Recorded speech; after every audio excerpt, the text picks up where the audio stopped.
Hello everyone, welcome to my channel informative logs Kannada. Welcome back. Last video ಎಲ್ಲರೂ check ಮಾಡಿದ್ದೀರಾ ಅನ್ಕೊಂತಿದ್ದೀನಿ. Like 90% of the Meesho sellers ಯಾಕೆ fail ಆಗ್ತಾರೆ ಅಂತ ಹೇಳ್ಬಿಟ್ಟು ಕೆಲವು ಪಾಯಿಂಟ್ಸ್ನ ನಾನು ವಿತ್ ಎಕ್ಸ್ಪ್ಲನೇಷನ್ ಅಪ್ಲೋಡ್ ಮಾಡಿದ್ದೆ ಒಂದು ವಿಡಿಯೋ. ಯಾರಾದ್ರೂ ಚೆಕ್ ಮಾಡಿಲ್ಲ ಅಂದರೆ ಅದೊಂದ್ಸರಿ ನೋಡಿ. ಇವತ್ತಿನ ವಿಡಿಯೋಲಿ ನಾನು ಬಿಗಿನರ್ಸ್ಗೆ ಯಾವುದು ಯೂಸರ್ ಫ್ರೆಂಡ್ಲಿ ಇದೆ, ಲೈಕ್ ಅಮೆಜಾನ್, ಫ್ಲಿಪ್ಕಾರ್ಟ್, ಮೀಶೋ ಈ ಥರ ಮಿತ್ರ ಈ ತರ ಪ್ಲಾಟ್ಫಾರ್ಮ್ಸ್ ಅಲ್ಲಿ ನೀವು ಬಿಸ್ನೆಸ್ ಮಾಡಬೇಕು ಅಂದ್ಕೊಂಡಿರೋರಿಗೆ ಯಾವ್ದು ಯೂಸ್ ಆಗ್ಬೋದು, ಬಿಗಿನರ್ಸ್ ಯಾವ್ದು ಚೂಸ್ ಮಾಡ್ಕೋಬೇಕು ಅಂಡ್ ಏನು ಪ್ರಾಬ್ಲಮ್ಸ್ ಬರುತ್ತೆ ಅಥವಾ ಏನು ಅಡ್ವಾಂಟೇಜಸ್ ಇದೆ, ಡಿಸ್ಅಡ್ವಾಂಟೇಜಸ್ ಇದೆ ಅಂತ ಹೇಳ್ಬಿಟ್ಟು ನಾನು ಈ ವಿಡಿಯೋ ತಿಳಿಸ್ತೀನಿ ನಿಮಗೆ. ಸೊ ದಟ್ ನಿಮ್ಗೆ ಬಿಗಿನರ್ಸ್ ಆಗಿದ್ರೆ ಯಾವುದು ನಿಮ್ಗೆ ಕಲಿಕೆಗೆ ಯೂಸ್ ಆಗ್ಬೋದು, ಅಥವಾ ನೀವು ಲಾಂಗ್ ಟರ್ಮ್ ಅಲ್ಲಿ ಕಂಟಿನ್ಯೂ ಮಾಡ್ಲಿಕ್ಕೆ ಒಂದು ಮೋಟಿವೇಶನ್ ಯಾವ ಪ್ಲಾಟ್ಫಾರ್ಮ್ ಅಲ್ಲಿ ಇರುತ್ತೆ ಅಂಡ್ ಏನು ಅಡ್ವಾಂಟೇಜಸ್ ಏನು, ಡಿಸ್ಅಡ್ವಾಂಟೇಜಸ್ ಏನು ಅಂತ ಎಲ್ಲ ಹೇಳ್ಬಿಟ್ಟು ಈ ವಿಡಿಯೋಲಿ ನಾವು ನೋಡೋಣ. ಅದಕ್ಕೂ ಮುಂಚೆ ಇನ್ಫಾರ್ಮೇಟಿವ್ ಲಾಗ್ಸ್ ಕನ್ನಡ ಸಬ್ಸ್ಕ್ರೈಬ್ ಮಾಡ್ಕೊಂಡು ಫಾಲೋ ಮಾಡ್ತೀರಿ, so that E commerce related informations, wholesale shops ಬಗ್ಗೆ ಇನ್ಫಾರ್ಮೇಶನ್ಸ್ ಎಲ್ಲ ನಾನು ಈ ವಿಡಿಯೋಲಿ ಈ ಚಾನಲಲ್ಲಿ ಅಪ್ಲೋಡ್ ಮಾಡ್ತಿರ್ತೀನಿ. ಗೊತ್ತಿಲ್ಲ ಯಾಕೋ ತುಂಬಾ ಎಕ್ಸೈಟ್ಮೆಂಟ್ ಅಲ್ಲಿ ಇದೆ. ರೀಸನ್ ನನಗೂ ಗೊತ್ತಿಲ್ಲ, ಯಾಕೋ ತುಂಬಾ ಖುಷಿ ಆಗ್ತಿದೆ ಏನಾದ್ರೂ ಕೆಲವು ವಿಚಾರಗಳು ಶೇರ್ ಮಾಡ್ಕೊಳ್ಳಿಕ್ಕೆ. ಸ್ವಲ್ಪ ಯಾಕೋ ಇವತ್ತು ಎಕ್ಸೈಟ್ಮೆಂಟ್ ಜಾಸ್ತಿ ಅನ್ನಿಸ್ತಿದೆ ನನಗೆ. ಮೇ ಬಿ ನನ್ನ ಫೇಸಲ್ಲಿ ನಿಮಗೆ ಕಾಣಿಸ್ಬೋದು ಅದು. ಸೊ ಅದೊಂದು ಸ್ವಲ್ಪ ಜಸ್ಟ್ ಹೇಳ್ದೆ ಅಷ್ಟೇ. ನಾನು ಇವತ್ತಿನ ಟಾಪಿಕ್ ಬಗ್ಗೆ ಮಾತಾಡೋದಾದ್ರೆ, ಫಸ್ಟ್ ಸ್ಟಾರ್ಟಿಂಗ್ ಬಿಗಿನರ್ಸ್ಗೆ ಏನೆಲ್ಲ ಕನ್ಫ್ಯೂಷನ್ಸ್ ಇರುತ್ತೆ ಅಂಡ್ ಏನ್ ಪ್ರಾಬ್ಲಮ್ಸ್ ಬರುತ್ತೆ ಅವ್ರ ಮೈಂಡಲ್ಲಿ ಅಂದ್ರೆ, ಲೈಕ್ ಇನ್ವೆಸ್ಟ್ಮೆಂಟ್ ಪ್ರಾಬ್ಲಮ್ಮು, ಅಥವಾ ಎಷ್ಟು ಇನ್ವೆಸ್ಟ್ ಮಾಡಬೇಕು ನಾವು ಸ್ಟಾರ್ಟಿಂಗು ಇ ಕಾಮರ್ಸ್ ಬಿಸ್ನೆಸ್ ಅಲ್ಲಿ ಅನ್ನೋದೊಂದು ದೊಡ್ಡ ಕನ್ಫ್ಯೂಷನ್ ಇರುತ್ತೆ. ಅಂಡ್ ಸ್ಟಾಕ್ ಎಷ್ಟು ಹಾಕಿಸ್ಬೇಕು ಅಂತ, ಸ್ಟಾಕ್ ಫಿಯರೇ ದೊಡ್ಡದು. ಅಂದ್ರೆ ಇಷ್ಟೊಂದೆಲ್ಲ ಓಕೆ ಸಿಗುತ್ತೆ, ಹೋಲ್ಸೇಲ್ ಶಾಪ್ಸ್ ಎಲ್ಲ ಹುಡುಕೊಂತೀವಿ, ಎಲ್ಲಿಂದನೋ ಸ್ಟಾಕ್ ತರಿಸ್ಕೊಂತೀವಿ, ಬಟ್ ಎಷ್ಟು ಪ್ರಮಾಣ ತರಿಸ್ಬೇಕು, ಇದು ಎಷ್ಟು ದಿನಕ್ಕೆ ಸೇಲ್ ಆಗುತ್ತೆ, ಅಥವಾ ಇ ಕಾಮರ್ಸ್ ಬಿಸ್ನೆಸ್ ಹೆಂಗ್ ರನ್ ಆಗುತ್ತೆ, ಇದೇ ಕನ್ಫ್ಯೂಷನ್ ಅಲ್ಲೇ ಇರ್ತಾರೆ. ಅಂಡ್ ಭಯ ಕೂಡ ಇರುತ್ತೆ. ಅದು ಈ ಸ್ಟಾಕ್ ಸೇಲ್ ಆಗಿಲ್ಲ ಅಂದ್ರೆ ಹೆಂಗಪ್ಪ ಅನ್ನೋ ರೀತಿ ಭಯ ಅನ್ನೋದು ಜಾಸ್ತಿ ಇರುತ್ತೆ ಬಿಗಿನರ್ಸ್ ಅಲ್ಲಿ. GST ಇಶ್ಯೂಸ್ ಇರುತ್ತೆ. ಅಂದ್ರೆ ವಿತ್ GST ಮಾಡ್ಬೇಕಾ ಅಥವಾ ಬರೀ ಎನ್ರೋಲ್ಮೆಂಟ್ ಐಡಿಲೇ ನಾವು ಬಿಸ್ನೆಸ್ ಮಾಡ್ಬೇಕಾ, GST ಮಾಡಿಸಿದ್ರೆ ಒಳ್ಳೇದಾ, ಮಾಡಿಸಿದ್ರೆ ಏನೇನ್ ಟೆಕ್ನಿಕಲ್ ಪ್ರಾಬ್ಲಮ್ಸ್, ಲೈಕ್ ಲೀಗಲಿ ಏನೇನ್ ಪ್ರಾಬ್ಲಮ್ಸ್ ಬರ್ಬೋದು, ನಾವು ಫೈಲ್ ಮಾಡ್ಲಿಲ್ಲ ಅಂದ್ರೆ ಹೆಂಗೆ, ಫೈಲ್ ಮಾಡಿದ್ರೆ ನಾವು ಎಷ್ಟು ಪೆನಾಲ್ಟಿ ಕಟ್ಬೇಕಾಗುತ್ತೆ, ಲೈಕ್ ಎಷ್ಟು ಟ್ಯಾಕ್ಸ್ ಕಟ್ಬೇಕಾಗುತ್ತೆ, ಈ ತರ ಎಲ್ಲ ಕನ್ಫ್ಯೂಷನ್ಸ್ ಇರುತ್ತೆ. ಅಂಡ್ ಕೆಲವ್ರಿಗೆ ಟೆಕ್ನಿಕಲ್ ನಾಲೆಜ್ ಇರಲ್ಲ. ಅಂದ್ರೆ ಇ ಕಾಮರ್ಸ್ ಬಿಸ್ನೆಸ್ ಅಂದ್ರೇನೆ ಆನ್ಲೈನ್ ಅಲ್ಲಿ ನಡೆಯೋದು. ಸ್ವಲ್ಪ ಇಂಟರ್ನೆಟ್ ಬಗ್ಗೆ ನಾಲೆಜ್ ಇರಬೇಕು. ಅಂಡ್ ಅದ್ರಲ್ಲೆಲ್ಲ ಲಿಸ್ಟಿಂಗ್ ಮಾಡ್ಲಿಕ್ಕೆ, ಯಾವ ಪ್ರಾಡಕ್ಟ್ಸ್ ಫೋಟೋ ಶೂಟ್ ಮಾಡ್ಲಿಕ್ಕೆ, ಅಂಡ್ ಅದನ್ನ ಅಪ್ಲೋಡ್ ಮಾಡಕ್ಕೆ, ಅದು ಕರೆಕ್ಟ್ ಡಿಸ್ಕ್ರಿಪ್ಷನ್ ಬರೆಯೋದಕ್ಕೆ, ಅಂಡ್ ಟೈಟಲ್ ಕರೆಕ್ಟ್ ಆಗಿ ಬರೆಯೋದಕ್ಕೆ, ಪ್ರೈಸ್ ಕ್ಯಾಲ್ಕುಲೇಷನ್ಸ್ಗೆ, ಈ ತರ ಎಲ್ಲದಕ್ಕೂ ಸ್ವಲ್ಪ ಟೆಕ್ನಿಕಲ್ ನಾಲೆಜ್ ಅನ್ನೋದು ಅವಶ್ಯಕತೆ ಇರುತ್ತೆ ಬಿಗಿನರ್ಸ್ ಅಲ್ಲಿ. ಅಂಡ್ ಯಾವತ್ತೂ ಕೂಡ ಆ ಕೆಲಸ ಮಾಡದಿರೋರಿಗೆ ಸ್ವಲ್ಪ ಟಫ್ ಅನ್ನಿಸ್ಬೋದು. ಸೊ ಇದೆಲ್ಲ ಚಾಲೆಂಜಸ್ ಕೂಡ ಬಿಗಿನರ್ಸ್ಗೆ ಇರುತ್ತೆ. ಸೊ ಇದನ್ನೆಲ್ಲದನ್ನು ಒಳಗೊಂಡಂತೆ ಏನೇನು ಆಗ್ಬೋದು, ನೆಕ್ಸ್ಟ್ ಯಾವ ರೀತಿ ಸ್ಟೆಪ್ಸ್ ಇರುತ್ತೆ, ಸೊ ಬೇರೆ ಬೇರೆ ಪ್ಲಾಟ್ಫಾರ್ಮ್ಸ್ ಅಲ್ಲಿ ಯಾವ್ಯಾವ ರೀತಿ ಇದೆ, ಯೂಸರ್ ಫ್ರೆಂಡ್ಲಿ ನಮ್ಗೆ ಯಾವ ಪ್ಲಾಟ್ಫಾರ್ಮ್ ಇದೆ ಅಂತ ಹೇಳ್ಬಿಟ್ಟು ನಾನು ಈ ವಿಡಿಯೋಲಿ ತಿಳಿಸ್ಕೊಡ್ತೀನಿ ನಿಮಗೆ. ದಯವಿಟ್ಟು ಎಲ್ಲೂ ಸ್ಕಿಪ್ ಮಾಡ್ದಲೆ ನೋಡಿ. ನಾನು ಯಾವ ವಿಡಿಯೋಗೂ ಈ ತರ ಹೇಳಲ್ಲ, ಏನೋ ಸ್ಕಿಪ್ ಮಾಡ್ದಲೆ ನೋಡಿ ಅದು ಇದು ಅಂತ ನಾನೇನು ನನ್ನ ಚಾನಲ್ ಬಗ್ಗೆ ನಾನು ಪ್ರಮೋಟ್ ಮಾಡ್ಕೊಳ್ಳಲ್ಲ ಎಲ್ಲೂ ನಾನು. ಬಟ್ ಈ ವಿಡಿಯೋ ಮಾತ್ರ ಸ್ಕಿಪ್ ಮಾಡ್ದಲೆ ನೋಡಿ. ನಾನು ಇವತ್ತಿನ ವಿಡಿಯೋಲಿ ಹೇಳೋದೇನಂದ್ರೆ, ಯಾವ್ದು ಯೂಸರ್ ಫ್ರೆಂಡ್ಲಿ ಇದೆ ಅಂಡ್ ಬಿಗಿನರ್ಸ್ಗೆ ಯಾವ್ದು ಹೆಲ್ಪ್ ಆಗುತ್ತೆ ಅಂತ ಅಷ್ಟೇ, ಬಿಟ್ರೆ ಯಾವ್ದು ಇದು ಮಾಡಬೇಕು ಇದು ಮಾಡಬಾರ್ದು ಅಂತ ನಾನು ಹೇಳಲ್ಲ. ನನ್ನ ಎಕ್ಸ್ಪೀರಿಯನ್ಸ್ ನಾನು ಎಕ್ಸ್ಪ್ಲೇನ್ ಮಾಡ್ತೀನಿ ಅಷ್ಟೇ ನಿಮಗೆ. ಇದರಲ್ಲಿ ಯಾವ ಪಾಯಿಂಟ್ಸ್ ತಗೋಬೇಕು, ಅಥವಾ ನೀವು ಅದಕ್ಕೆ ಸ್ವಲ್ಪ ನಿಮ್ಮ ನಾಲೆಜ್ನ ಆ್ಯಡ್ ಮಾಡಿಕೊಂಡು ನೀವು ಇಂಪ್ರೂವ್ಮೆಂಟ್ ಮಾಡಿಕೊಂಡು ಈ ಕಾಮರ್ಸ್ ಬಿಸ್ನೆಸ್ನ ನೀವು ಶುರು ಮಾಡ್ಬೋದು, ಅಥವಾ ಆಲ್ರೆಡಿ ಇದ್ರೆ ಕಂಟಿನ್ಯೂ ಮಾಡ್ಬೋದು. ನನ್ನ ಕೆಲವು ಸಜೆಷನ್ಸು ಅಂಡ್ ಕೆಲವು ಪಾಯಿಂಟ್ಸ್ ಅಷ್ಟೇ ನಾನು ನಿಮಗೆ ಕೊಡ್ತಾ ಇದ್ದೀನಿ ಇಲ್ಲಿ. ಅದ್ರಲ್ಲಿ ನೀವು ಆ್ಯಡ್ ಆದರೂ ಮಾಡ್ಕೋಬೋದು, ಅಥವಾ ನಿಮ್ಗಿದು ಓಕೆ ಇದು ನೆಸೆಸಿಟಿ ಇಲ್ಲ ಅಂಡ್ ಈ ತರ ಎಲ್ಲ ಇರಲ್ಲ ಅನ್ನೋರಾದ್ರೆ ಬೇಕಾದ್ರೆ ಇಗ್ನೋರ್ ಮಾಡ್ಬೋದು. ಈಗ ಲೈಕ್ ಅಮೆಜಾನ್ ಅಂತ ತಗೊಂಡ್ರೆ ಅದರಲ್ಲಿ ನಮಗೆ GST ಅನ್ನೋದು ಮ್ಯಾಂಡ್ರೇಟ್ರಿ ಇರುತ್ತೆ. ಅಂದ್ರೆ GST ಮಾಡ್ಸೋದು ತುಂಬಾನೇ ಒಳ್ಳೇದು ಬಿಸ್ನೆಸ್ ಸ್ಟಾರ್ಟ್ ಮಾಡಿದಾಗ. ಬಟ್ ಕೆಲವು ಅಂದ್ರೆ ಲೈಕ್ ಮೀಶೋ ಇದರಲ್ಲಿ ಎನ್ರೋಲ್ಮೆಂಟ್ ಐಡಿಲೇ ಬಿಸ್ನೆಸ್ ಮಾಡ್ಲಿಕ್ಕೆ ಅಥವಾ ಅಕೌಂಟ್ ಕ್ರಿಯೇಟ್ ಮಾಡ್ಕೊಳ್ಳಿಕ್ಕೆ ಅವಕಾಶ ಇದೆ. ಬಟ್ ಅಮೆಜಾನ್ ಅಲ್ಲಿ ಆ ಅವಕಾಶ ಇಲ್ಲ. GST ಅನ್ನೋದು ಮ್ಯಾಂಡೇಟ್ರಿ ಇದೆ. ಅಂಡ್ ರಿಟರ್ನ್ ಪೆನಾಲ್ಟಿ ತುಂಬಾ ಜಾಸ್ತಿ ಬರುತ್ತೆ ಅಲ್ಲಿ. ಅಂದ್ರೆ ರಿಟರ್ನ್ ಬಂದಾಗ ಐಟಮ್ಸು ಕಸ್ಟಮರ್ಸ್ ರಿಟರ್ನ್ ಮಾಡ್ತಾರಲ್ಲ, ಅವಾಗ ಸ್ವಲ್ಪ ಬೇರೇಬಲ್ ಇರಲ್ಲ ಅನ್ನೋದು ನನ್ನ ಅಭಿಪ್ರಾಯ. ಅಂಡ್ ಇನ್ನೊಂದು ಏನಂದ್ರೆ, ನಮ್ಮ ಅಕೌಂಟಿಗೆ ಅಮೌಂಟ್ ಕ್ರೆಡಿಟ್ ಆಗೋದಕ್ಕೆ ಸ್ವಲ್ಪ ಸಮಯ ಬೇಕಾಗುತ್ತೆ.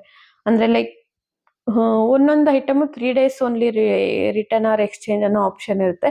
ಕೆಲವು ಐಟಮ್ಸ್ 14 days ಈ ತರ ಇರುತ್ತೆ. ಅಂದ್ರೆ ಒಂದು ಎಕ್ಸಾಂಪಲ್ ಹೇಳ್ತೀನಿ. ಇವತ್ತು ಯಾವುದೋ ಒಂದು ಆರ್ಡರ್ ಬಂತು, ನಾಳೆ ನಾವು ಅದನ್ನ ಡಿಸ್ಪ್ಯಾಚ್ ಮಾಡ್ತೀವಿ. ಆಫ್ಟರ್ ಒಂದು 6 to 7 days ಆ ಕಸ್ಟಮರ್ ಕೈ ಸೇರುತ್ತೆ ಏನೋ ಐಟಮ್ ಪ್ರಾಡಕ್ಟು. ಆ ಕಡೆ ಒಂದು 14 days ಮ್ಯಾಕ್ಸಿಮಮ್ 14 days ಎಲ್ಲ ಐಟಮ್ಸ್ಗೂ ಸೇಮ್ ಆಪ್ಷನ್ ಇರುತ್ತೆ ಅಂತ ನಾನು ಹೇಳ್ತಿಲ್ಲ. ಆ ಕಡೆ ಒಂದು 14 ಡೇಸ್ ಆದಮೇಲೆ ರಿಟರ್ನ್ ಮಾಡಲಿಲ್ಲ ಅಂದರೆ ಕಸ್ಟಮರು ನಮ್ಮ ಅಕೌಂಟಿಗೆ ಅಮೌಂಟ್ ಬರುತ್ತೆ. ಅಂದರೆ ಆ ಕಡೆ ಒಂದು 14 ಡೇಸು, ಇಲ್ಲೊಂದು 7 ಡೇಸು ಇನ್ನು ಡೆಲಿವರಿ ಆಗಲಿಕ್ಕೆ ಪ್ರಾಡಕ್ಟು. ಅಪ್ ಟು 21 ಡೇಸ್ವರೆಗೂ ನಮ್ಮ ಅಮೌಂಟ್ ನಮಗೆ ಕ್ರೆಡಿಟ್ ಆಗಕ್ಕೆ ಕಾಯಬೇಕಾಗುತ್ತೆ ನಾವು. ಸೊ ಇದೊಂದು ನನಗೆ ಡಿಸಡ್ವಾಂಟೇಜ್ ಅನ್ನಿಸ್ತು ಅಮೆಜಾನಲ್ಲಿ. ಆ್ಯಂಡ್ ಇಂಟರ್ಫೇಸ್ ಯಾವ ರೀತಿ ಇರುತ್ತೆ ಅಂದರೆ ಅಪ್ಲೋಡ್ ಮಾಡಲಿಕ್ಕೆ, ಲಿಸ್ಟಿಂಗ್ ಮಾಡಲಿಕ್ಕೆ ಸ್ವಲ್ಪ ನನಗೆ ಟಫ್ ಅನ್ನಿಸ್ತು ಅಮೆಜಾನಲ್ಲಿ. ಅಂದರೆ ಪ್ರಾಡಕ್ಟ್ಗೆ ಏನೇನು ಡಿಸ್ಕ್ರಿಪ್ಷನ್ಸ್ ಎಲ್ಲ ಕೇಳುತ್ತಲ್ಲ, ಅಂದರೆ ಆಪ್ಷನ್ಸ್ ಇರುತ್ತಲ್ಲ, ಇದೆಲ್ಲ ಫಿಲ್ ಮಾಡಬೇಕು, ಮ್ಯಾಂಡೇಟ್ರಿ ಫಿಲ್ಲಿಂಗ್ಸ್ ಎಲ್ಲ ಇರುತ್ತಲ್ಲ ಲಿಸ್ಟ್ ಮಾಡ್ಬೇಕಾದ್ರೆ. ಸೊ ಅದು ಸ್ವಲ್ಪ ನನಗೆ ಟಫ್ ಅನ್ನಿಸ್ತು. ಆ್ಯಂಡ್ ರೆವಿನ್ಯೂ ಕ್ಯಾಲ್ಕುಲೇಷನ್ಸಲ್ಲಿ ಅಂದರೆ ಈಗ ನಾವೊಂದು ಪ್ರಾಡಕ್ಟು ಅಂದರೆ 500 ರುಪೀಸ್ಗೆ ನಮ್ಮ ಸೆಲ್ಲಿಂಗ್ ಪ್ರೈಸ್ ಇರುತ್ತೆ ಅಂದ್ಕೊಳ್ಳಿ. 500 ರುಪೀಸಲ್ಲಿ ಎಂಟ್ರಿ ಆಗೋಗುತ್ತೆ. ಬಟ್ ಅದು ಬ್ಯಾಂಕ್ ಸೆಟಲ್ಮೆಂಟ್ ಎಷ್ಟು ಬರುತ್ತೆ, ಫೈನಲ್ ಪ್ರೈಸ್ ಎಷ್ಟು, ಇದೆಲ್ಲ ಕ್ಯಾಲ್ಕುಲೇಷನ್ಸು ಸ್ವಲ್ಪ ಟಫ್ ಅನ್ನಿಸ್ತು ನಂಗೆ ಅಮೆಜಾನಲ್ಲಿ. ಸೊ ಇದೊಂದು ನನಗೆ ಡಿಸಡ್ವಾಂಟೇಜ್ ಅನ್ನಿಸ್ತು. ಬಟ್ ಮಾಡೋಕ್ಕಾಗೋದೇ ಇಲ್ಲ ಅಂತ ನಾನು ಹೇಳ್ತಿಲ್ಲ. ನೆಕ್ಸ್ಟ್ ವೀಡಿಯೋಸಲ್ಲಿ ಅಮೆಜಾನ್ಗೆ ಏನು ಮಾಡಬೇಕು, ಫ್ಲಿಪ್ಕಾರ್ಟ್ಗೆ ಏನು ಮಾಡಬೇಕು ನಾನು ಹೇಳ್ಕೊಡ್ತೀನಿ ನಿಮಗೆ. ಇನ್ನು ನಾವು ಫ್ಲಿಪ್ಕಾರ್ಟ್ ತೊಗೊಳ್ಳೋದಾದರೆ ಅಲ್ಲಿ ಸ್ವಲ್ಪ ಲೈಕ್ ಅಕೌಂಟು, ಸೆಲ್ಲರ್ ಅಕೌಂಟ್ ಎಲ್ಲ ಕ್ರಿಯೇಟ್ ಮಾಡ್ತೀವಲ್ಲ, ಅದು ಅಪ್ರೂವಲ್ ಆಗೋದೇ ಸ್ವಲ್ಪ ಟಫ್ ಇದೆ. ಆ್ಯಂಡ್ ಅದನ್ನ ಫಿಲ್ ಮಾಡೋದೇ ಸ್ವಲ್ಪ ಟಫ್ ಅನ್ನಿಸ್ತು ನನಗೆ. ಅಂದರೆ ಲೈಕ್ ಈಸಿಯಾಗಿ ನಾವೇ ಮಾಡ್ಕೋಬೋದು ಅನ್ನೋ ಥರ ಇಲ್ಲ, ಬಟ್ ಅಸಿಸ್ಟೆನ್ಸ್ ಬೇಕಾಗುತ್ತೆ ನಮಗೆ. ಅಂದರೆ ಫ್ಲಿಪ್ಕಾರ್ಟ್ ಕಡೆಯಿಂದನೇ ಕಾಲ್ ಎಲ್ಲ ಮಾಡಿ ನಮಗೆ ಅಕೌಂಟ್ ಎಲ್ಲ ಕ್ರಿಯೇಟ್ ಮಾಡಿಕೊಡ್ತಾರೆ. ಬಟ್ ಅದು ನನಗೆ ಸ್ವಲ್ಪ ಟಫ್ ಅನ್ನಿಸ್ತು. ಆ್ಯಂಡ್ ಫ್ಲಿಪ್ಕಾರ್ಟಲ್ಲಿ ಸ್ಟೋರೇಜ್ ಆ್ಯಂಡ್ ಪ್ಯಾಕೇಜಿಂಗ್ ರೂಲ್ಸ್ ತುಂಬ ಟಫ್ ಇದೆ. ಅಂದರೆ ಇದೇ ರೀತಿ ಪ್ಯಾಕ್ ಮಾಡಬೇಕು, ಇದೇ ರೀತಿ ಇಷ್ಟೇ ವೆಯ್ಟ್, ನಮ್ಮ ಪ್ರಾಡಕ್ಟ್ಸ್ ಏನು ನಾವು ಲಿಸ್ಟಿಂಗ್ ಮಾಡಿದಾಗ ಏನು ಪ್ರಾಡಕ್ಟ್ಸ್ ವೆಯ್ಟ್ ಕೊಟ್ಟಿರ್ತೀವಿ, ಸೊ ಅದೇ ಇದರಲ್ಲೇ ಇರಬೇಕು. ಸ್ವಲ್ಪ ರೂಲ್ಸು ಸ್ಟ್ರಿಕ್ಟ್ ಇದೆ. ಆ್ಯಂಡ್ ಅವರೇನೆ ಈ ಕಾರ್ಟಿಂದ ಶಿಪ್ಪಿಂಗ್ ಮಾಡ್ತಾರೆ. ಕೆಲವು ಕಡೆ ಕೆಲವು ಪಿನ್ ಕೋಡ್ಗೆ ಅದು ಅವೈಲೇಬಲ್ ಇರಲ್ಲ. ಲೈಕ್ ಅವರು ಫ್ಲಿಪ್ಕಾರ್ಟಿಂದ ಏನಂದರೆ ಈ ಕಾರ್ಟ್ ಅನ್ನೋದು ಅವ್ರದ್ದೇ ಶಿಪ್ಪಿಂಗ್ ಎಲ್ಲ ಅವ್ರ ಲೈಕ್ ವಾಲ್ಮೋ, ಮೀಶೋಗಿದೆಯಲ್ಲ ಆ ಥರ ಅವ್ರದ್ದು ಈ ಕಾರ್ಟ್ ಇದೆ ಫ್ಲಿಪ್ಕಾರ್ಟ್ದು. ಬಟ್ ಎಲ್ಲ ಪಿನ್ ಕೋಡ್ಗೂ ಅದು ಸರ್ವಿಸ್ ಇಲ್ಲ. ಅದರ್ ಡೆಲಿವರಿ ಪಾರ್ಟ್ನರ್ಸ್ ಅವ್ರು ಹುಡುಕ್ಬೇಕು, ಅವ್ರು ಅಸೈನ್ ಮಾಡಬೇಕು. ಬಟ್ ಅದು ಯಾವ ಮಟ್ಟಕ್ಕೆ ಮಾಡ್ತಾರೆ ಅನ್ನೋದು ನನಗೆ ಕನ್ಫ್ಯೂಷನಲ್ಲಿ ಇದ್ದೀನಿ ನಾನು ಎಸ್ಪೆಷಲಿ. ಇದು ಅರ್ಥ ಆಗಂಗೆ ಹೇಳ್ಬೇಕು ಅಂದರೆ ಈಗ ನೀವಿರೋ ಪಿನ್ ಕೋಡ್ಗೆ ಈ ಕಾರ್ಟ್ ಸರ್ವಿಸು ಡೈರೆಕ್ಟ್ ಸರ್ವಿಸ್ ಇರಲ್ಲ. ಅವ್ರು ಯಾರಾದರೂ ಅಂದರೆ ಲೈಕ್ ಬೇರೆ ಡೆಲಿವರಿ ಪಾರ್ಟ್ನರ್ಸ್ ಜೊತೆ ಟೈಅಪ್ ಆಗಿ ಅವ್ರಿಗೆ ತರಿಸ್ಕೊಂಡು ಮತ್ತೆ ಡೆಲಿವರಿ ಮಾಡಬೇಕು. ಆ ಕಡೆನೂ ಅಷ್ಟೇ ಸೇಮ್, ಕಸ್ಟಮರ್ ಕೈ ಸೇರೋ ಕಡೆನೂ ಇನ್ ಕೇಸ್ ಈ ಕಾರ್ಟ್ ಸರ್ವಿಸ್ ಇಲ್ಲ ಅಂದರೆ ಅಲ್ಲೂ ಕೂಡ ಬೇರೆ ಡೆಲಿವರಿ ಪಾರ್ಟ್ನರ್ ಜೊತೆ ಟೈಅಪ್ ಆಗಿ ಮತ್ತೆ ಸರ್ವಿಸ್ ಕೊಡಬೇಕಾಗುತ್ತೆ ಅವರು. ಸೊ ಇದೊಂದು ಅಡ್ವಾಂಟೇಜು ಇದೆ ಇದರಲ್ಲಿ, ಡಿಸಡ್ವಾಂಟೇಜು ಇದೆ. ಈಗ ಕಂಪ್ಲೀಟಾಗಿ ನೆಕ್ಸ್ಟ್ ವೀಡಿಯೋಸಲ್ಲಿ ನಾನು ಹೇಳ್ತೀನಿ. ಜಸ್ಟ್ ಇಲ್ಲಿ ನಾನು ಬ್ರೀಫ್ ಎಕ್ಸ್ಪ್ಲನೇಷನ್ ಕೊಡ್ತೀನಿ ಅಷ್ಟೇ ನಿಮಗೆ. ಮತ್ತು ಇದರಲ್ಲಿ ಸ್ವಲ್ಪ ಮಾರ್ಜಿನ್ ಲೋ ಅಂತ ಅನ್ನಿಸ್ತು ನನಗೆ. ಅಂದರೆ ಲೈಕು 100 to 300 ರುಪೀಸ್ಗೆ ಒಂದು shipping charge, 300 to 1000 rupees product ಪ್ರೈಸಿಂಗಿಗೆ ಒಂದು ಶಿಪ್ಪಿಂಗ್ ಚಾರ್ಜು, ಈ ಥರ ಇರುತ್ತಲ್ಲ. ಸೊ ನಮ್ಮ ರೆವಿನ್ಯೂ ಕ್ಯಾಲ್ಕುಲೇಷನ್ಸಲ್ಲಿ ಸ್ವಲ್ಪ ಬ್ಯಾಂಕ್ ಸೆಟಲ್ಮೆಂಟು ನಮಗೆ ಬರೋದು ಕಡಿಮೆ ಅಂತ ನನ್ನ ಫೀಲಿಂಗ್ ಬಂತು. ಈಗ ನಮಗೆ ಇಂತಿಷ್ಟೇ ಬರಬೇಕು ಈ ಪ್ರಾಡಕ್ಟ್ಗೆ ಅಂತ ನಮಗಿದ್ದಾಗ ಅಲ್ಲಿ ಕಸ್ಟಮರ್ಸ್ಗೆ ಶಿಪ್ಪಿಂಗ್ ಚಾರ್ಜಸ್ ಜಾಸ್ತಿ ಆಗ್ತಾ ಹೋಗುತ್ತೆ. ಅವಾಗ ಪ್ರಾಡಕ್ಟ್ಸ್ ತೊಗೊಳಕ್ಕೆ ಯಾರು ಅಂದರೆ ಲೈಕ್ ಶಿಪ್ಪಿಂಗ್ ಚಾರ್ಜಸ್ ಕಸ್ಟಮರ್ಸ್ಗೆ ಆ್ಯಡ್ ಆಗುತ್ತಲ್ಲ, ಅವಾಗ ಸ್ವಲ್ಪ ಪ್ರಾಡಕ್ಟ್ ಸೆಲೆಕ್ಷನಲ್ಲಿ ಅಂದರೆ ಕಸ್ಟಮರ್ ಅದನ್ನು ಕ್ಲಿಕ್ ಮಾಡಿ ನೋಡೋದೇ ಸ್ವಲ್ಪ ಕಷ್ಟ ಆಗುತ್ತೆ. ಈಗ ಯಾಕೆಂದರೆ ಒಂದು 400 ರುಪೀಸ್ ಏನೋ ಪ್ರಾಡಕ್ಟ್ ಇರುತ್ತೆ, ನಮ್ಗೆ ಬ್ಯಾಂಕ್ ಸೆಟಲ್ಮೆಂಟ್ ಇಷ್ಟು ಬೇಕು, ಅದು ಇದೆಲ್ಲ ಕ್ಯಾಲ್ಕುಲೇಷನ್ ಮಾಡಿಕೊಂಡು ನಾವು ನೆಕ್ಸ್ಟ್ ಶಿಪ್ಪಿಂಗ್ ಚಾರ್ಜಸ್ ಎಲ್ಲ ಆ್ಯಡ್ ಆಗೋಷ್ಟು ಅದನ್ನು 900 ಆಗೋದ್ರೆ ಕಸ್ಟಮರ್ ಅದನ್ನು ಕ್ಲಿಕ್ ಮಾಡಿ ನೋಡಿ ಇಷ್ಟ ಆಗಿ ನಮ್ಗೆ ಆರ್ಡ್ರ್ ಮಾಡಬೇಕಲ್ವ ಅದನ್ನು. ಸೊ ಈ ಥರ ಸ್ವಲ್ಪ ಪ್ರಾಬ್ಲಮ್ ಅನ್ನಿಸ್ತು ನನಗೆ. ಮತ್ತು ಕ್ಯಾಶ್ ಫ್ಲೋ ಸ್ವಲ್ಪ ಸ್ಲೋ ಇರುತ್ತೆ ಇದರಲ್ಲಿ. ಅಂದರೆ ಬೇಗ ಅಮೌಂಟು ಬರದೇ ಇರೋದು, ಲೈಕ್ ಅದು ಅಮೆಜಾನಲ್ಲಿ ಹೇಳ್ದಂಗೆ ಇದು ರಿಟರ್ನ್ ಪಾಲಿಸೀಸ್ ಎಲ್ಲ ಇರುತ್ತಲ್ಲ, ಸೊ ಅದೆಲ್ಲ ಆದಮೇಲೆ ನಮಗೆ ಅಮೌಂಟ್ ಬರೋದಲ್ವ. ಸೊ ಅಲ್ಲಿ ಸ್ವಲ್ಪ ನನಗೆ ಇದನ್ನಿಸ್ತು. ಆ್ಯಂಡ್ ಲಿಸ್ಟಿಂಗಲ್ಲಿ ನಾನು ಪ್ರಾಬ್ಲಮ್ ಫೇಸ್ ಮಾಡಿದ್ದೇನೆಂದರೆ ಲಿಸ್ಟಿಂಗ್ ಸ್ವಲ್ಪ ಕಷ್ಟ ಇದೆ ಅನ್ನಿಸ್ತು ನನಗೆ. ಅಂದರೆ ಪ್ರಾಡಕ್ಟ್ಸ್ನ ನಾವು ಅಪ್ಲೋಡ್ ಮಾಡ್ತೀವಲ್ಲ, ಈಗ ಫೋಟೋಗ್ರಫೀಸ್ ಆಗ್ಬೋದು, ಡಿಸ್ಕ್ರಿಪ್ಷನ್ಸ್ ಬರೆಯೋದು, ಅದು ಇದು ಬೇರೆ ಎಲ್ಲ ವರ್ಕ್ ಇರುತ್ತಲ್ಲ, ಅದು ಸ್ವಲ್ಪ ಯೂಸರ್ ಫ್ರೆಂಡ್ಲಿ ಇಲ್ಲ ಅನ್ನಿಸ್ತು. ಆ್ಯಂಡ್ ಮೊಬೈಲ್ ಯೂಸರ್ಸ್ಗೆ ಸ್ವಲ್ಪ ಕಷ್ಟ ಆಗ್ಬೋದು. ಲ್ಯಾಪ್ಟಾಪಲ್ಲಿ ಮಾಡೋಂಥವ್ರಿಗೆ ಸ್ವಲ್ಪ ಈಸಿನೇ ಅನಿಸುತ್ತೆ ಫ್ಲಿಪ್ಕಾರ್ಟ್ ಲಿಸ್ಟಿಂಗ್ ಅನ್ನೋದು. ಮೊಬೈಲಲ್ಲಿ ಮಾಡೋರಿಗೆ ಸ್ವಲ್ಪ ಟಫ್ ಅನ್ನಿಸ್ತು ನನಗೆ. ನಾನು ಯಾಕಂದರೆ ಎರಡರಲ್ಲೂ ಮಾಡಿ ನೋಡಿದೆ. ಲ್ಯಾಪ್ಟಾಪಲ್ಲಿ ಈಸಿ ಅನಿಸುತ್ತೆ, ಬಟ್ ಅದನ್ನು ಮೊಬೈಲ್ ಇಂಟರ್ಫೇಸಲ್ಲಿ ನೋಡಿದಾಗ ಸ್ವಲ್ಪ ಕಷ್ಟ ಅನ್ನಿಸ್ತು ನನಗೆ. ಆ್ಯಂಡ್ ಇವಾಗ ಮೀಶೋಗೆ ಬರೋದಾದರೆ ಏನೆಲ್ಲ ಅಡ್ವಾಂಟೇಜ್ ಇದೆ ಡಿಸ್ಅಡ್ವಾಂಟೇಜ್ ಇದೆ ಅಂತ ನಾನು ಹೇಳ್ತೀನಿ. ಇದರಲ್ಲಿ ಮೀಶೋಲಿ ಫಸ್ಟ್ ಥಿಂಗು ಬಿಗಿನರ್ಸ್ಗೇನು GST ಮಾಡಿಸ್ಬಾರ್ದಾ ಅನ್ನೋ ಕನ್ಫ್ಯೂಷನ್ ಇರುತ್ತಲ್ಲ. ಇದರಲ್ಲೇ GST ಇಲ್ದೇನೂ ಕೂಡ ನಾವು ಎನ್ರೋಲ್ ಆಗ್ಬೋದು. ಅಂದರೆ ಸಪ್ಲೈಯರ್ ಅಕೌಂಟ್ ಅಲ್ಲ ಸೆಲ್ಲರ್ ಅಕೌಂಟನ್ನು ಕ್ರಿಯೇಟ್ ಮಾಡ್ಬೋದು. ನಾವು ಮುಂಚೆ ಹೇಳಿದ್ದೀನಿ ನಾನು ಎನ್ರೋಲ್ಮೆಂಟ್ ಐಡಿಲಿ ನಾವು GST ಸೆಲ್ಲರ್ ಅಕೌಂಟ್ನ create without GST seller account create ಮಾಡ್ಕೋಬೋದು ಅಂತ. ಸೊ ಆ ವಿಡಿಯೋಸ್ ಒಂದ್ಸರಿ ಚೆಕ್ ಮಾಡಿ ನಿಮಗೆ ಗೊತ್ತಾಗುತ್ತೆ ಯಾವ ರೀತಿ ಎನ್ರೋಲ್ಮೆಂಟ್ ID ಅಂದರೆ ಏನು, ಎನ್ರೋಲ್ಮೆಂಟ್ ID ಇಂದ ಏನೇನು ಆಗ್ಬೋದು. ಅಂದರೆ ಲೈಕ್ ಪ್ರಾಡಕ್ಟ್ಸ್ ಎಲ್ಲಿ ಶೋ ಆಗುತ್ತೆ, ಎಲ್ಲಿ ಕಾಣಿಸಲ್ಲ, ನಮ್ಮದು ಎಲ್ಲಿ ಡಿಸ್ಪ್ಲೇ ಆಗುತ್ತೆ, ಇದನ್ನೆಲ್ಲ ನಾನೆಲ್ಲ ಎಕ್ಸ್ಪ್ಲೈನ್ ಮಾಡಿದ್ದೀನಿ. ಒಂದ್ಸರಿ ನೋಡಿ. ಮತ್ತೆ ಇದೇ ವಿಡಿಯೋಲಿ ಸೇಮ್ ಟಾಪಿಕ್ ನಾನು ರಿಪೀಟ್ ಮಾಡಲ್ಲ. ಸೊ ವಿತೌಟ್ GSTನೂ ಮೀಶೋಲ್ಲಿ ನೀವು ಬಿಸ್ನೆಸ್ನ ಶುರು ಮಾಡ್ಕೋಬೋದು. ಅಂದರೆ ಸೆಲ್ಲಿಂಗ್ನ ಮಾಡ್ಕೋಬೋದು ನೀವು. ಆ್ಯಂಡ್ ಈಸಿ ಸೆಲ್ಲರ್ ಆ್ಯಪ್ ಅನ್ನಿಸ್ತು ನನಗೆ. ಅಂದರೆ ಈಗ ಪ್ರಾಡಕ್ಟ್ಸ್ ಲಿಸ್ಟ್ ಮಾಡೋಕ್ಕಾಗ್ಬೋದು ಅಥವಾ ರೆವೆನ್ಯೂ ಕ್ಯಾಲ್ಕುಲೇಷನ್ಸ್. ಈಗ ನಾವು ಪ್ರೈಸಿಂಗ್ ಅಂತ ಕೊಡ್ತೀವಲ್ಲ, ಮೀಶೋ ಪ್ರೈಸ್ ಇಷ್ಟು ಆ್ಯಂಡ್ ನಿಮ್ಮ ಬ್ಯಾಂಕ್ ಸೆಟಲ್ಮೆಂಟ್ ಇಷ್ಟು, ಕಸ್ಟಮರಿಗೆ ಕಾಣಿಸೋದು ಇಷ್ಟು, ಆ ಮೂರು ಒಂದೇ ಕಡೆ ಬಂದ್ಬಿಡುತ್ತೆ. ಅದು ಎಷ್ಟು ನಮಗೆ ಬರುತ್ತೆ, ಓಕೆ ಇಷ್ಟು ಹಾಕಿದ್ರೆ ನನ್ನ ಬ್ಯಾಂಕಿಗೆ ಇಷ್ಟು ಅಮೌಂಟ್ ಬರುತ್ತೆ ಆಫ್ಟರ್ GST ಕಟಿಂಗ್ ಅದು ಇದು ಎಲ್ಲ ಹೇಳಿ ಅದು ಕ್ಯಾಲ್ಕುಲೇಷನ್ಸ್ ಎಲ್ಲ ಅಲ್ಲೇ ನಮ್ಮ ಕಣ್ಮುಂದೆ ಕಾಣುತ್ತೆ. ಇನ್ ಕೇಸ್ ಸ್ಯಾಟಿಸ್ಫ್ಯಾಕ್ಷನ್ ಇಲ್ಲ ನಮಗೆ, ಓಕೆ ಇದು ಈ ಪ್ರಾಡಕ್ಟು ನಾನು ತಂದಿರೋ ಪ್ರೈಸಿಗೆ ನನಗೆ ಬ್ಯಾಂಕ್ ಸೆಟಲ್ಮೆಂಟ್ಗೆ ಮ್ಯಾಚ್ ಆಗ್ತಿಲ್ಲ ಅಂದರೆ ಮೀಶೋ ಸೆಲ್ಲಿಂಗ್ ಪ್ರೈಸ್ ಇರುತ್ತಲ್ಲ ಅಲ್ಲಿ ನೀವು ಡೇಟಾನ ಚೇಂಜ್ ಮಾಡ್ಬೋದು. ನೆಕ್ಸ್ಟ್ ಅದು ಏನು ನಮ್ಮ ಬ್ಯಾಂಕ್ ಸೆಟಲ್ಮೆಂಟ್ ಎಷ್ಟಾಗುತ್ತೆ, ಶಿಪ್ಪಿಂಗ್ ಚಾರ್ಜಸ್ ಎಷ್ಟಾಗುತ್ತೆ, ಕಸ್ಟಮರ್ ಮೇಲೆ ಇದೆಲ್ಲನೂ ಅದರಲ್ಲಿ ಶೋ ಆಗುತ್ತೆ.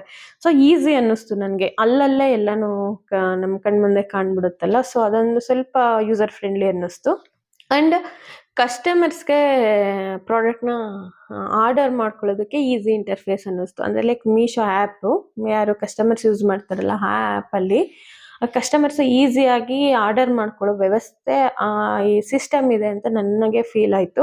ಅಂದರೆ ಈಗ ಕೆಳಗಡೆ ರಿವ್ಯೂಸ್ ಆಗ್ಬೋದು, ಮಧ್ಯೆ ಮಧ್ಯೆ ಬೇರೆ ಪ್ರಾಡಕ್ಟ್ಸ್ ಅವು ಇವು ಬರಲ್ಲ. ಈ ಸಪೋಸು ನಾವು ಅಮೆಜಾನಲ್ಲಿ ಒಂದು ಪ್ರಾಡಕ್ಟ್ನ ಕ್ಲಿಕ್ ಮಾಡಿ ನೀವು ಅದು ನೆಕ್ಸ್ಟ್ ಕಸ್ಟಮರ್ ರಿವ್ಯೂಸ್ ನಾವು ನೋಡೋಕ್ಕೆ ಕೆಳಗೆ ಸ್ಕ್ರೋಲ್ ಮಾಡಿದಾಗ ಎಷ್ಟು ಚೇಂಜಸ್ ಬರುತ್ತೆ ಅಂದರೆ ಲೈಕ್ ಬೇರೆ ಸಪ್ಲೈಯರು ಇದನ್ನ ಲೈಕ್ ಅಂದರೆ ಬೇರೆ ಸಪ್ಲೈಯರು ಇದನ್ನ ಮಾರಾಟ ಮಾಡ್ತಿದ್ದಾರೆ ಅಥವಾ ಇದ್ರ ಜೊತೆ ಈ ಐಟಮ್ನ ತಗೊತಾರೆ ಕಸ್ಟಮರ್ಸು, ಇದನ್ನ ಲೈಕ್ ಮಾಡ್ತಾರೆ ಅದನ್ನ ಲೈಕ್ ಮಾಡ್ತಾರೆ, ಮಧ್ಯೆ ಎಷ್ಟೊಂದು ಕನ್ಫ್ಯೂಷನ್ಸ್ ಕ್ರಿಯೇಟ್ ಆಗುತ್ತೆ. ನೆಕ್ಸ್ಟ್ ಕಸ್ಟಮರ್ ರಿವ್ಯೂಸ್ ಹೋಗೋ ಅಷ್ಟೊತ್ತಿಗೆ ಇದು ಬೇಡವೇ ಬೇಡಪ್ಪ ನಮಗೆ ಪ್ರಾಡಕ್ಟ್ ಅಂತ ಬ್ಯಾಕೆ ಹೋಗ್ಬಿಡ್ತೀವಿ. ಅಂದರೆ ನನಗೆ ಓನ್ ಎಕ್ಸ್ಪೀರಿಯನ್ಸ್ ಹೇಳ್ತಿದ್ದೀನಿ ನಾನು, ನಂಗೆ ಬೇರೆಯವ್ರದ್ದು ಹೇಳ್ತಿಲ್ಲ, ನಾನೇ ಹಂಗೆ ಮಾಡಿದ್ದೀನಿ ಅದಕ್ಕೆ ಹೇಳ್ತಾ ಇದ್ದೀನಿ.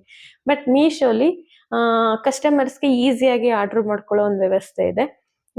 ಅಂದರೆ ಲೈಕ್ ಕ್ಲಿಕ್ ಮಾಡಿದ ತಕ್ಷಣ ಅಲ್ಲೇ ಬೈ ನಾವು ಈ ಥರ ಆಪ್ಷನ್ಸ್ ಎಲ್ಲ ಸಿಕ್ಬಿಡುತ್ತಲ್ಲ, ಕೆಳಗಡೆ ರಿವ್ಯೂಸ್ ಬಂದ್ಬಿಡುತ್ತೆ. ಮಧ್ಯ ಏನು ಆ ಥರ ಕನ್ಫ್ಯೂಷನ್ ಕ್ರಿಯೇಟ್ ಆಗೋ ಥರ ಆರ್ಡರ್ ಮಾಡ್ಕೊಳ್ಬೇಕಾದ್ರೆ ಕಸ್ಟಮರಿಗೆ ಕನ್ಫ್ಯೂಷನ್ ಕ್ರಿಯೇಟ್ ಆಗೋ ಥರ ಇಂಟರ್ಫೇಸ್ ನನಗೆ ಅನಿಸಿಲ್ಲ.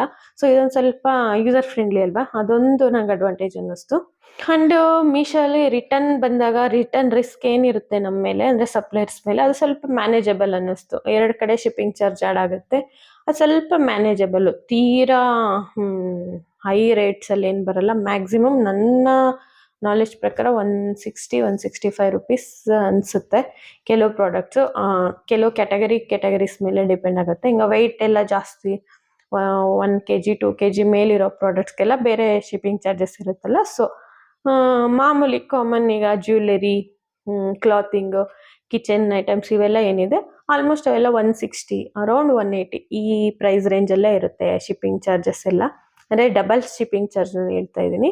ಸೊ ಅದು ಸ್ವಲ್ಪ ಬೇರೆ ಬೆಲೆ ಅನ್ನಿಸ್ತು ನನಗೆ. ಆ್ಯಂಡ್ ಬಿಗಿನರ್ಸ್ಗೆ ಸೇಫೆಸ್ಟ್ ಪ್ಲಾಟ್ಫಾರ್ಮ್ ಅನ್ನೋದು ನನ್ನ ಫೀಲಿಂಗು. ಅಂದರೆ ನಿಮ್ಗೆ ಕಲಿಯೋಕ್ಕಾಗ್ಬೋದು ಲಿಸ್ಟಿಂಗ್ ಮಾಡಲಿಕ್ಕೆ, ಪ್ರೈಸ್ ಕ್ಯಾಲ್ಕುಲೇಷನ್ಸಲ್ಲಿ ಆ್ಯಂಡ್ ಆರ್ಡರ್ ಅಕ್ಸೆಪ್ಟ್ ಮಾಡ್ಕೊಳ್ಳೋದ್ರಲ್ಲಿ, ಲೇಬಲ್ ಜನ್ರೇಟಿಂಗಲ್ಲಿ ಆ್ಯಂಡ್ ಡಿಸ್ಪ್ಯಾಚ್ ಮಾಡಬೇಕಾದ್ರೆ ಅದನ್ನು ಯಾವ ರೀತಿ ಪ್ಯಾಕ್ ಮಾಡಬೇಕು, ಇದೆಲ್ಲ ಸ್ವಲ್ಪ ಮೀಶೋಲಿ ನೀವು ಲರ್ನಿಂಗ್ ಫೇಸ್ಗೆ ಇದು ತುಂಬ ಯೂಸ್ ಆಗುತ್ತೆ ನಿಮಗೆ. ಸೊ ಇದೊಂದು ನನಗೆ ಅಡ್ವಾಂಟೇಜ್ ಅನ್ನಿಸ್ತು ಮೀಶೋಲಿ. ಆ್ಯಂಡ್ ಮೇಯ್ನ್ ಥಿಂಗ್ ಏನಂದರೆ ನೀವು ಲಿಸ್ಟ್ ಮಾಡಿದ್ಮೇಲೆ ನೀವು ಸೆಲ್ಲರ್ ಅಕೌಂಟ್ನ ಕ್ರಿಯೇಟ್ ಮಾಡಿ ಲಿಸ್ಟ್ ಆದಮೇಲೆ ಫಸ್ಟ್ ಆರ್ಡರ್ ಅನ್ನೋದು ನಿಮಗೆ ಸ್ವಲ್ಪ ಬೇಗ ಸಿಗುತ್ತೆ ಕಂಪೇರ್ ಟು ಅದರ್ ಪ್ಲ್ಯಾಟ್ಫಾರ್ಮ್ಸು. ಮೀಶೋಲಿ ಫಸ್ಟ್ ಆರ್ಡರ್ಸು ಬೇಗ ಸಿಗುತ್ತೆ ಆ್ಯಂಡ್ ಆರ್ಡರ್ಸ್ ಆವಾಗಲಿಂದ ಸ್ಟಾರ್ಟ್ ಆಗ್ಲಿಕ್ಕೆ ಶುರು ಆಗುತ್ತಲ್ಲ ನಿಮಗೆ. ಅಂದರೆ ಈಗ ಏನೋ ಫಸ್ಟ್ ಆರ್ಡರ್ ಒಂದು 3 days 4 days ಅದರಲ್ಲೇ ಬಂದ್ಬಿಡುತ್ತೆ ನಿಮ್ಗೆ ಆಲ್ಮೋಸ್ಟ್. ಎಲ್ಲೋ ಕೆಲವ್ರಿಗೆ ಅವ್ರ ಲಿಸ್ಟಿಂಗ್ ಕರೆಕ್ಟಾಗಿ ಮಾಡಿದೆ ಅಥವಾ ಡಿಸ್ಕ್ರಿಪ್ಷನ್ ಕರೆಕ್ಟಾಗಿ ಬರೀದೆ ಅಥವಾ ಟೈಟಲ್ ಯೂಸರ್ ಫ್ರೆಂಡ್ಲಿ ಟೈಟಲ್ ಇಲ್ದಿರ ಈ ರೀಸನ್ಸಿಂದ ಕೆಲವ್ರಿಗೆ ಆರ್ಡರ್ಸ್ ಬರದೇ ಇರ್ಬೋದು. ಅಥವಾ 1 or 2 ಐಟಮ್ಸ್ ಅವರು ಲಿಸ್ಟಿಂಗ್ ಮಾಡಿರ್ತಾರೆ, ಅವ್ರ ಪೇಜ್ ಪುಷ್ ಮಾಡಲಿಕ್ಕೆ ಅಥವಾ ಅವ್ರ ಹತ್ರ ಇರೋ ಅಷ್ಟು ಸ್ಟಾಕು ಅಂದರೆ ಲೈಕ್ ಈಗ ಏನೋ ಒಂದು 2 ಬ್ಯಾಂಗಲ್ ಇರುತ್ತೆ ಅಂದ್ಕೊಳ್ಳಿ, ಅದನ್ನು ಹಾಕಿರ್ತಾರೆ, ಬಟ್ ಆರ್ಡರ್ ಬಂದಿಲ್ಲ ಅಂತಾರೆ. ಬಟ್ ಅದಕ್ಕೆ ತಕ್ಕನಾದ ಸ್ಟಾಕು ಆ್ಯಂಡ್ ನಿಮ್ಮ ಕೆಟಲಾಗ್ ಜಾಸ್ತಿ ಇದ್ದಷ್ಟು ಅಂದರೆ ಒಂದು ಮಿನಿಮಮ್ ಒಂದು 30 ಕೆಟಲಾಗ್ಸ್ ಅಪ್ಲೋಡ್ ಮಾಡಿದರೆ ನೀವು ಬೇಗ ನಿಮಗೆ ಆರ್ಡರ್ ಸಿಗುತ್ತೆ. ಫಸ್ಟ್ ಒಂದು 3 ಡೇಸಲ್ಲೇ ಆರ್ಡರ್ ಬರೋದು ಮ್ಯಾಕ್ಸಿಮಮ್ ನಾವು ನೋಡ್ತೀವಿ. ಸೊ ಇದೊಂದು ಅಡ್ವಾಂಟೇಜ್ ಇದರಲ್ಲಿ. ನಾವು ಫ್ಲಿಪ್ಕಾರ್ಟ್ ಆ್ಯಂಡ್ ಅಮೆಜಾನಲ್ಲಿ ಲಿಸ್ಟಿಂಗ್ ಮಾಡಿದಾಗ ಅಷ್ಟು ಬೇಗ ನಮ್ಗೆ ಆರ್ಡರ್ ಸಿಗುತ್ತೆ ಅನ್ನೋದು ನನಗಂತೂ ಡೌಟೇ. ಯಾಕಂದರೆ ಕಾಂಪಿಟೇಷನ್ ಲೆವೆಲ್ ಅಷ್ಟೊಂದು ಜಾಸ್ತಿ ಇದೆ ಅದರಲ್ಲಿ. ಸೊ ಆದ್ದರಿಂದ ಸ್ವಲ್ಪ ಆರ್ಡರು ಸಿಗೋದು ಕಷ್ಟ ಆಗುತ್ತೆ ನಿಮಗೆ. ಆ್ಯಂಡ್ ಇಷ್ಟೊಂದು ಯೂಸರ್ ಫ್ರೆಂಡ್ಲಿ ಇರೋ ಮೀಶೋ ಆ್ಯಪಲ್ಲಿ ಯಾರೆಲ್ಲ ಮಾಡ್ಬೋದು ಅಂದರೆ ಎಕ್ಸ್ಟ್ರಾ ಟೆಕ್ನಿಕಲ್ ನಾಲೆಜ್ ಎಲ್ಲ ಅಷ್ಟೊಂದೆಲ್ಲ ಅವಶ್ಯಕತೆ ಇಲ್ಲ ಇಲ್ಲಿ ಅಂತಾನೆ ನನ್ನ ಫೀಲಿಂಗು. ಅಂದರೆ ಸ್ಟೂಡೆಂಟ್ ಆಗಿರೋರು ಅಥವಾ ಹೌಸ್ ವೈಫು ಅಥವಾ ಈಗ ಆಲ್ರೆಡಿ ಜಾಬ್ ಮಾಡಿಕೊಂಡು ಇನ್ನೊಂದು ಇನ್ಕಮ್ ಸೋರ್ಸ್ ಮಾಡ್ಕೋಬೇಕು ನಾವು ಅಂದ್ಕೊಳ್ಳೋರು, ಫಸ್ಟ್ ಟೈಮ್ ಆನ್ಲೈನಲ್ಲಿ ಸೆಲ್ ಮಾಡ್ತಾ ಇದ್ದೀವಿ, ಬಿಫೋರ್ ನಮಗೇನು ಇ ಕಾಮರ್ಸ್ ಬಗ್ಗೆ ಐಡಿಯಾನೇ ಇಲ್ಲ ಅಥವಾ ಈ ಪ್ಲ್ಯಾಟ್ಫಾರ್ಮ್ಸ್ ಯಾವ ರೀತಿ ವರ್ಕ್ ಆಗುತ್ತೆ ನಮಗೆ ಗೊತ್ತೇ ಇಲ್ಲ ಅನ್ನೋವಂಥವ್ರು ಈ ಆ್ಯಪ್ನ ಚೂಸ್ ಮಾಡ್ಕೋಬೋದು ನೀವು. ಆ್ಯಂಡ್ ಸ್ಮಾಲ್ ವಿಲೇಜಸ್ಸಲ್ಲಿರೋದು ಅಂದರೆ ಲೈಕ್ ಹಳ್ಳಿಗಳ ಕಡೆ ಎಲ್ಲ ಇರುತ್ತಲ್ಲ, ಸರ್ವೀಸು ಕೊಡ್ತಾರೆ. ಯಾಕಂದರೆ ಇವರು ಓನ್ಲಿ ಅವರೇ ಶಿಪ್ಪಿಂಗ್ ಮಾಡಬೇಕು ಅಂತ ಡಿಪೆಂಡೆಂಟ್ ಇಲ್ಲ. ಆಲ್ ಡೆಲಿವರಿ ಪಾರ್ಟ್ನರ್ಸು ಇದರಲ್ಲಿ ಇನ್ಕ್ಲೂಡ್ ಆಗಿರ್ತಾರೆ. ಸೊ ಒಂದಲ್ಲ ಒಂದು ನಾನು ಸಪೋಸ್ ಹೇಳ್ತೀನಿ, ಶಾಡೋ ಫ್ಯಾಕ್ಸ್ ಯಾವುದೋ ನಿಮ್ಮ ಮನೆ ಹತ್ರ ಇರುತ್ತೆ ಅಂದ್ಕೊಳ್ಳಿ, ನಿಮ್ಗೆ ಆರ್ಡರ್ಸ್ ಬಂದಾಗ ಅವ್ರಿಗೆ ಡೈರೆಕ್ಟ್ ಹೋಗ್ಬಿಡುತ್ತೆ. ಸೊ ಅವ್ರು ಬಂದು ಪಿಕ್ ಮಾಡ್ತಾರೆ. ಅಥವಾ ಇನ್ಯಾವುದೋ ಹಳ್ಳಿಗೆ ಇನ್ನೊಂದು ಯಾವುದೋ ಬ್ಲೂ ಡಾಟ್ ಯಾವುದೋ ಅಂದ್ಕೊಳ್ಳಿ, ಅದು ಹತ್ರ ಇದೆ, ಸೊ ಅವ್ರಿಗೆ ಹೋಗ್ಬಿಡುತ್ತೆ ಅದು. ಈ ಥರ ಅದೇ ಚಿಕ್ಕ ಚಿಕ್ಕ ಹಳ್ಳಿಗಳಿಗೂ ಕೂಡ ಕನೆಕ್ಟಿವಿಟಿ ಚೆನ್ನಾಗಿರುತ್ತೆ ಈ ಆ್ಯಪಲ್ಲಿ ಅನ್ನೋದು ನನ್ನ ಅಭಿಪ್ರಾಯ. ಫ್ಲಿಪ್ಕಾರ್ಟ್ ಆ್ಯಂಡ್ ಅಮೆಜಾನು, ಮೀಶೋ, ಮಿತ್ರಾ ಈ ಎಲ್ಲದನ್ನು ಇ ಕಾಮರ್ಸ್ ಬಿಸ್ನೆಸ್ ನೀವು ಎಕ್ಸ್ಪ್ಯಾಂಡ್ ಮಾಡ್ಕೋಬೇಕು, ನಿಮ್ಮ ಬಿಸ್ನೆಸ್ ಚೆನ್ನಾಗಾಗಬೇಕು ಅಂದರೆ ಈ ಎಲ್ಲ ಪ್ಲ್ಯಾಟ್ಫಾರ್ಮ್ಸಲ್ಲೂ ನಿಮ್ಮ ಪ್ರಾಡಕ್ಟ್ಸು ಲಾಂಚ್ ಮಾಡ್ಕೋಬೇಕು, ನಿಮ್ಮನ್ನು ನೀವು ಆ್ಯಕ್ಟಿವ್ ಆಗಿ ಇಟ್ಕೋಬೇಕು. ಬಟ್ ನಾನು ಫಸ್ಟ್ ಸ್ಟೆಪ್ ಹೇಳೋದು ಅಂದರೆ ನೀವು ಕಲಿಯೋವರೆಗೂ, ಇದೆಲ್ಲ ನಿಮಗೆ ರೂಢಿ ಆಗೋವರೆಗೂ ಫಸ್ಟು ಮೀಶೋಲಿ ಟ್ರೈ ಮಾಡಿ. ಇದರಲ್ಲಿ ನಿಮಗೆ ಲಿಸ್ಟಿಂಗ್ ಮಾಡೋದಾಗ್ಬೋದು, ರೆವಿನ್ಯೂ ಎಲ್ಲ, ಮತ್ತು ರಿಟರ್ನ್ ಯಾವ ರೀತಿ ಬರುತ್ತೆ, ಲೇಬಲ್ ಜನ್ರೇಟ್ ಹೆಂಗೆ ಮಾಡಬೇಕು, ಪ್ಯಾಕಿಂಗ್ ಯಾವ ರೀತಿ ಮಾಡಬೇಕು, ಈ ಎಲ್ಲ ನಾಲೆಜು ನಿಮ್ಗಿಲ್ಲಿ ಎಕ್ಸ್ಪೀರಿಯನ್ಸ್ ಆಗುತ್ತೆ. ಸೊ ಈ ನಾಲೆಜ್ನ ಅಲ್ಲಿ ಯೂಸ್ ಮಾಡ್ಕೊಳ್ಳಿ. ಆ್ಯಂಡ್ ಫ್ಲಿಪ್ಕಾರ್ಟ್, ಅಮೆಜಾನ್, ಮಿತ್ರಾ ಎಲ್ಲದರಲ್ಲೂ ಕೂಡ ಆಮೇಲೆ ನೀವು ಮಾಡ್ಕೋಬೋದು. ಸೊ ಇದೊಂದು ನನ್ನ ಸಜೆಷನ್ನು. ಇಲ್ಲ ಎಲ್ಲ ಕಡೆನೂ ಒಂದೇ ಸರಿ ಮಾಡ್ತೀವಿ, ನಮ್ಗೆ ಆ ಕೇಪೇಬಲ್ ಇದೆ, ಆ ಟೆಕ್ನಿಕಲ್ ನಾಲೆಜ್ ಎಲ್ಲ ನಮಗಿದೆ ಅಂದರೆ ನೋ ಡೌಟ್ ಅದನ್ನ ನಿಮ್ಗೆ ಸ್ಟಾಪ್ ಮಾಡೋಕ್ಕೆ ಯಾರು ಇಲ್ಲ. ಆ್ಯಂಡ್ ನಮ್ಗೆ ಆ ವಿಲ್ ಪವರ್ ಇದ್ದರೆ ನಾವು ನಿಜವಾಗ್ಲೂ ಖಂಡಿತ ಮಾಡ್ಬೋದು. ಬಟ್ ಯಾರು ಲರ್ನಿಂಗ್ ಫೇಸಲ್ಲಿ ಇದ್ದೀರಾ, ಅಲ್ಲಿ ಲಾಸಸ್ ಜಾಸ್ತಿ ಕಾಣಬಾರ್ದು. ಅಥವಾ ಲೈಕ್ ಈಗ ಒಂದು ಸಿನಾರಿಯೋ ಹೇಳ್ಬೇಕಂದ್ರೆ, ಈಗ ಅಮೆಜಾನು, ಫ್ಲಿಪ್ಕಾರ್ಟಲ್ಲಿ ನೀವು ಹಾಕಿ ಲಿಸ್ಟಿಂಗ್ ಮಾಡಿ ವೆಯ್ಟ್ ಮಾಡ್ತಿರ್ತೀರ, 10 ಡೇಸ್ ಮ್ಯಾಕ್ಸಿಮಮ್ 10 ಡೇಸ್ ನೀವು ವೆಯ್ಟ್ ಮಾಡ್ಬೋದು. ಅಂದರೆ ವಿತ್ ವಿಲ್ ಪವರಿಂದ, ಅದೇ ಮೋಟಿವೇಶನಿಂದ ಇಲ್ಲ ನನಗೆ ಆರ್ಡರ್ ಬರುತ್ತೆ ಅಂತ ಹೇಳ್ಬಿಟ್ಟು 10 ಡೇಸ್ ವೆಯ್ಟ್ ಮಾಡ್ಬೋದು ನೀವು. ಆಮೇಲೆ ಅದೇ ಮೋಟಿವೇಶನ್ ನಮಗಿರಲ್ಲ, ಕ್ವಿಟ್ ಮಾಡೋ ಚಾನ್ಸಸ್ ಜಾಸ್ತಿ ಇರುತ್ತೆ. ನಮ್ಮ ಮೋಟಿವೇಶನ್ ಬೂಸ್ಟ್ ಆಗಬೇಕಂದ್ರೆ ಫಸ್ಟ್ ನಮ್ಗೆ ಆರ್ಡರ್ಸ್ ಬರ್ತಾ ಇರಬೇಕು, ನಾವು ಪ್ಯಾಕ್ ಮಾಡಿ ಕಳಿಸ್ತಾ ಇರಬೇಕು, ಅಮೌಂಟ್ ಬರ್ತಾ ಇರಬೇಕು, ಅಂದರೆ ಲೈಕ್ ಅಮೌಂಟ್ ಕ್ರೆಡಿಟ್ ಆಗ್ತಿರಬೇಕು. ಇದಿದ್ದಾಗಲಷ್ಟೇ ನಮ್ಗೆ ಕಂಟಿನ್ಯೂ ಮಾಡ್ಲಿಕ್ಕೆ ಒಂದು ಮೋಟಿವೇಶನ್ ಇರುತ್ತೆ. ಸೊ ಅದಕ್ಕೋಸ್ಕರ ನಾನು ಹೇಳ್ತಾ ಇದ್ದೀನಿ, ಫಸ್ಟ್ ಇದರಲ್ಲಿ ಟ್ರೈ ಮಾಡಿ. ಇದರಲ್ಲಿ ನಮ್ಗೊಂದು ಎಕ್ಸ್ಪೀರಿಯನ್ಸ್ ಆಗುತ್ತೆ, ಅಂದರೆ ಟೆಕ್ನಿಕಾಲಿಟೀಸ್ ಆಗ್ಬೋದು ಆ್ಯಂಡ್ ಲಿಸ್ಟಿಂಗ್ ಅದು ಇದೆಲ್ಲ ನಿಮ್ಗೆ ಇಲ್ಲೊಂದು ಎಕ್ಸ್ಪೀರಿಯನ್ಸ್ ಆಗುತ್ತೆ. ಅದನ್ನು ಎಕ್ಸ್ಪ್ಯಾಂಡ್ ಮಾಡ್ಕೊಳ್ಳೋದ್ರಲ್ಲಿ ತಪ್ಪೇನಿಲ್ಲ, ಬಟ್ ಸ್ವಲ್ಪ ನಾಲೆಜ್ ಗೈನ್ ಮಾಡ್ಕೊಳ್ಳೋದು ತುಂಬ ಇಂಪಾರ್ಟೆಂಟ್ ಇದರಲ್ಲಿ. ಆ್ಯಂಡ್ ಈ ಎಲ್ಲದ್ರ ಜೊತೆ ಬಂದ ಕನ್ಕ್ಲೂಷನ್ ನಾನು ಹೇಳ್ತೀನಿ, ಹೌದು ಮೀಶೋ ಯೂಸರ್ ಫ್ರೆಂಡ್ಲಿನೇ, ಬಟ್ ಓವರ್ ನೈಟ್ ಸಕ್ಸಸ್ ಅಂತೂ ಯಾರಿಗೂ ಬರಲ್ಲ.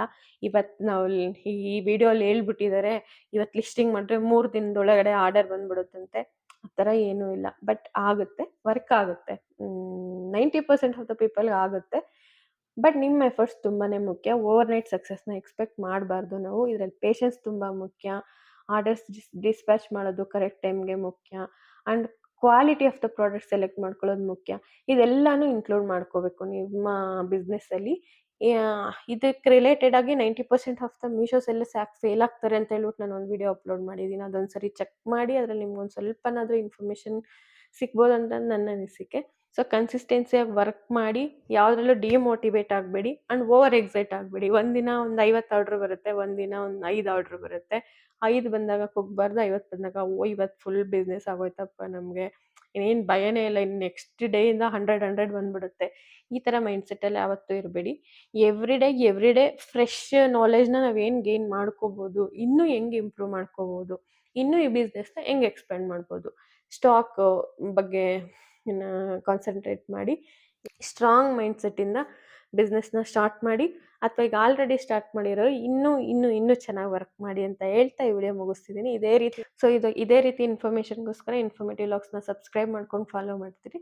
ನೆಕ್ಸ್ಟ್ ಇದೇ ರೀತಿ ವಿಡಿಯೋ ಜೊತೆ ಮತ್ತೆ ಮೀಟ್ ಆಗೋಣ. ಆ್ಯಂಡ್ ನೆಕ್ಸ್ಟ್ ಯಾವ ರೀತಿ ಟಾಪಿಕ್ಸ್ ಬೇಕಂತ ಹೇಳ್ಬಿಟ್ಟು ನನಗೆ ಕಮೆಂಟ್ ಮಾಡಿ ತಿಳಿಸಿ.